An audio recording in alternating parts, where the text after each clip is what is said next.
যারা বাইরে থেকে আসছে অনেকে আমাদের দোকানটা ঠিকমতো চিনতে পারছে না।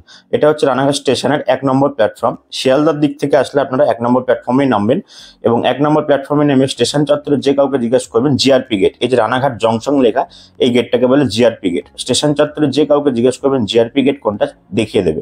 এই জিআরপি গেট থেকে আপনারা বেরোবেন এবং ২ পা হাঁটবেন। জিআরপি গেট থেকে বেরিয়েই যেমন এই যে ২ পা হাঁটলেন, এটা মেন রাস্তা পড়বে।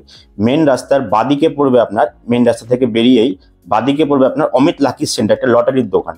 এই লটারির দোকানের সামনের যে রাস্তাটা সুভাষ এভিনিউ বলে, এই রাস্তা দিয়ে আপনারা সোজা আসবেন।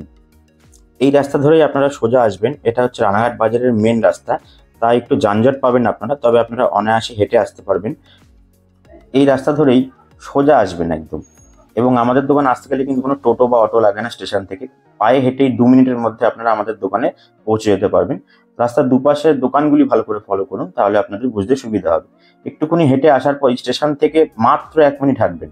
হাতে গুনে ১ মিনিট হেঁটে আসার পরেই পড়বে রানাঘাট পৌরসভা। দেখুন রানাঘাট পৌরসভার গেটটা আপনাদের ভালো করে দেখিয়ে যাচ্ছে। এই হচ্ছে রানাঘাট পৌরসভা। গেটটা ভালো করে দেখে রাখুন। এই পৌরসভা গেটের একদম উল্টো দিকে দেখবেন এরকম একটা গলি ঢুকে যাচ্ছে, সরু গলি ঢুকে যাচ্ছে একদম পৌরসভা গেটের উল্টো দিকে। এর দুপাশে দেখবেন চশমার দোকান, জামা কাপড়ের দোকান, কোনো জুয়েলারির দোকান। এটা একটা পুরো জুয়েলারি মার্কেট, সোনার উপর জুয়েলারি মার্কেট। দুপাশে এরকম প্রচুর দোকান পড়বে। সেগুলো ছাড়িয়ে এসেই দেখবেন এরকম পূর্বাশা কমপ্লেক্স।